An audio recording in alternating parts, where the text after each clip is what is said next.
সময় ৭২-এ আপনাদের সবাইকে স্বাগতম। সিলেটে বিএনপির প্রচারণায় তারেক রহমানের ভাষণে বোমা হামলা। বাবা জিয়াউর রহমানের মতোই ছেলেকে শেষ করার পরিকল্পনা শুরু। এইমাত্র সেনাপ্রধানের নির্দেশে ডক্টর ইউনূসকে আটক।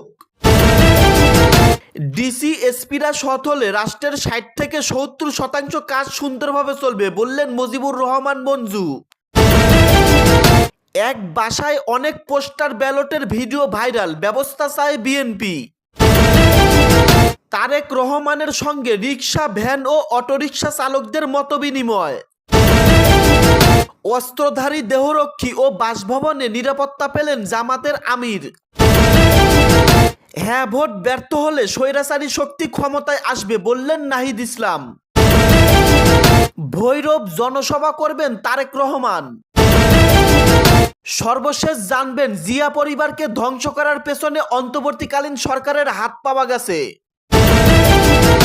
এতক্ষণ শুনলেন সংবাদ শিরোনাম, এখন শুনবেন বিস্তারিত। বাংলাদেশের রাজনৈতিক ইতিহাসের এক অন্ধকার অধ্যায় হয়ে আছে ১৯৮১ সালের ৩০শে মে, চট্টগ্রামের সেই ভয়াবহ রাত, যেখানে দেশ হারিয়েছিল প্রেসিডেন্ট জিয়াউর রহমানকে। দীর্ঘ ৪ দশক পর আবারও রাজনৈতিক মহলে একটি আতঙ্ক ছড়িয়ে পড়েছে। গুঞ্জন শোনা যাচ্ছে তারেক রহমানকে ঘিরে সিলেটে কি কোনো বড় ছককষা হচ্ছে, তার বাবার পরিণতির মতোই কি কোনো নীল নকশা তৈরি হচ্ছে। আজকের বিশেষ প্রতিবেদনে থাকছে তা বিস্তারিত। ১৯৮১ সালে চট্টগ্রাম এক আংশিক সেনা অভ্যুত্থানে শাহাদত বরণ করেছিলেন তৎকালীন রাষ্ট্রপতি জিয়াউর রহমান। সেই ঘটনার ক্ষত এখনো বহন করছে বাংলাদেশ। বর্তমানে রাজনৈতিক পট পরিবর্তনের প্রেক্ষাপটে গুঞ্জন উঠেছে যে একইভাবে তারেক রহমানের ব্যক্তিগত ও রাজনৈতিক জীবনকে ঝুঁকির মুখে ফেলতে পর্দার আড়ালে এক প্রভাবশালী গোষ্ঠী সক্রিয় হয়ে উঠেছেন। সম্প্রতি রাজনৈতিক পর্যবেক্ষকদের দাবি এবং বিভিন্ন সামাজিক যোগাযোগ মাধ্যমে একটি আশঙ্কার কথা উঠে এসেছে। তা হলো সিলেটে বরাবরই রাজনৈতিক নেতাদের জন্য আশীর্বাদের মাটি হিসেবে পরিচিত।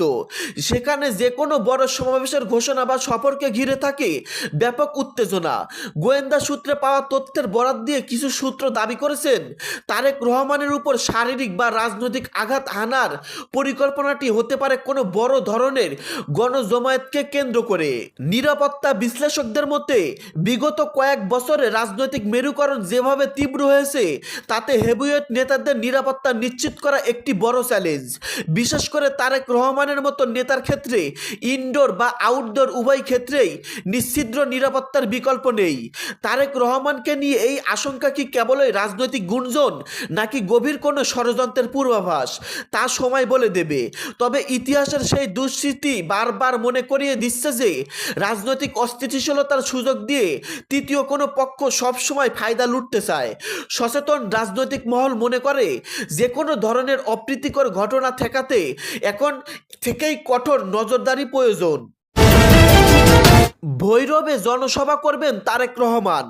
বিএনপির চেয়ারম্যান তারেক রহমান প্রতীক বরাদ্দের পরদিন ২২ জানুয়ারি হজরত শাহজালাল রহমতুল্লাহ ও হজরত শাহপলান রহমতুল্লাহ এর মাজার জিয়ারতের মধ্য দিয়ে ত্রয়োদশ জাতীয় সংসদ নির্বাচনের প্রচার শুরু করবেন। সিলেট থেকে ঢাকা যাওয়ার পথে ভৈরব এক জনসভা করবেন বলে দলীয় সূত্রে জানা গেছে। জনসভাকে কেন্দ্র করে ভৈরব পোর্ট স্টেডিয়ামে তারেক রহমানের নির্বাচনী প্রচারণা কেন্দ্রিক এ জনসভায় স্মরণকারের জনসমাগম ঘটাতে প্রস্তুতি নেওয়া হচ্ছে।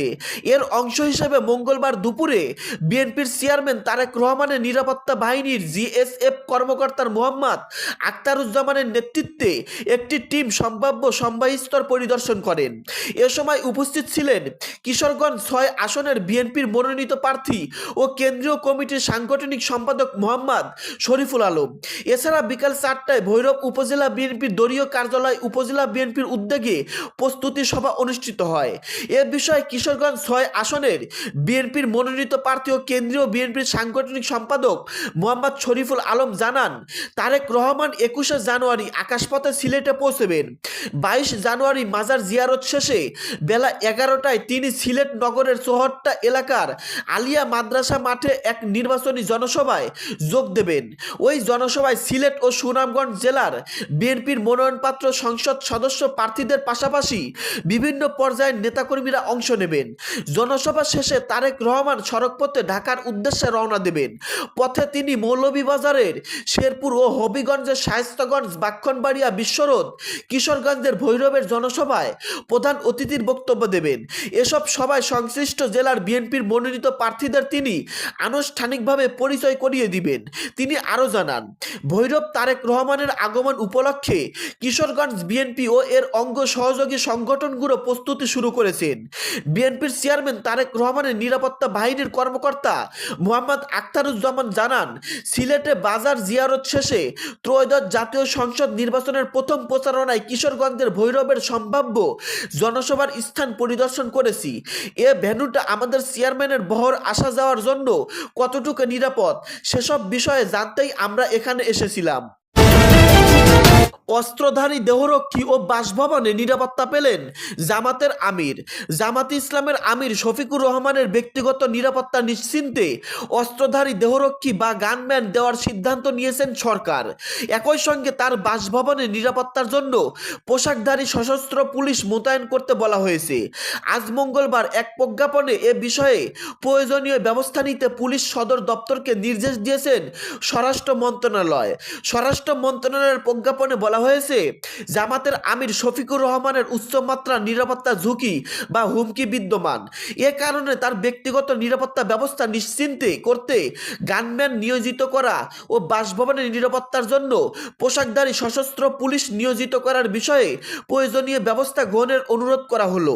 এর আগে গত 17 ডিসেম্বর জামাতের আমির শফিকুর রহমানের জন্য সার্বক্ষণিক গানম্যান ও বাসভবনের নিরাপত্তার জন্য পোশাকধারী সশস্ত্র পুলিশ সদস্য চেয়ে স্বরাষ্ট্র মন্ত্রণালয়ে আবেদন করা হয়। দলের অফিস সেক্রেটারি আফম আব্দুস সাত্তার আবেদনটি করেন। এ আবেদন যাচাই বাছাই শেষে গানম্যান ও বাসভবনে নিরাপত্তা দেওয়ার এর সিদ্ধান্ত নিয়েছেন সরকার। এর ফলে এখন পর্যন্ত জামাত ইসলামের আমির সহ 4 জনকে গানম্যান দেওয়া হলো। এর আগে চরমোনাই পীর ও ইসলামী আন্দোলন বাংলাদেশের আমির সৈয়দ মোহাম্মদ রেজাউল করিম, গণসংহতি আন্দোলনের প্রধান সমন্বয়কারী জোনায়েদ সাকি ও বিএনপি নেতা মাসুদ অরুণ গানম্যান পেয়েছেন। ত্রয়োদশ জাতীয় সংসদ নির্বাচন সামনে রেখে স্বরাষ্ট্র মন্ত্রণালয়ের অস্ত্রের লাইসেন্স ও অস্ত্রধারী দেহরক্ষী চেয়ে আবেদন করেছিলেন 20 জনের মতো রাজনীতিবিদ। কারো কারো ক্ষেত্রে দলের পক্ষ থেকে নিরাপত্তার ব্যবস্থা করতে অনুরোধ জানিয়ে চিঠি দেওয়া হয়েছিল। সেসব আবেদনের বিষয়ে এখনও সিদ্ধান্ত নেওয়া হচ্ছে। দর্শক, এতক্ষণ শুনতে পারলেন গুরুত্বপূর্ণ আলোচনা। এছাড়াও স্বরাষ্ট্র মন্ত্রণালয়ের 14 ডিসেম্বর রাজনৈতিক গুরুত্বপূর্ণ ব্যক্তি ও জাতীয় সংসদ প্রার্থীদের অনুকূলে অগ্নেয়াস্ত্র লাইসেন্স ও রেইটানার নিয়োগ নীতিমালা 2025 জারি করে। জাতীয় নির্বাচনকে কেন্দ্র করে রাজনৈতিকভাবে গুরুত্বপূর্ণ ব্যক্তি ও সংসদ নির্বাচনের প্রার্থীদের জন্য অস্ত্রের লাইসেন্স ও সশস্ত্র রক্ষী নিয়োগে এই নীতিমালা করা হয়। নীতিমালা জারির পর থেকে স্বরাষ্ট্র মন্ত্রণালয়ে আবেদন বাড়তে থাকে। দর্শক, এই সম্পর্কে আপনাদের মতামত ভিডিওর কমেন্টে জানিয়ে দিবেন। জনাব তারেক রহমানের জীবন কতটা ঝুঁকিপূর্ণ? বাবা জিয়াউর রহমানের মতোই কি তারেক রহমান পৃথিবী থেকে বিদায় নেবেন? দর্শক, আপনাদের মতামত ভিডিওর কমেন্টে জানিয়ে দিবেন।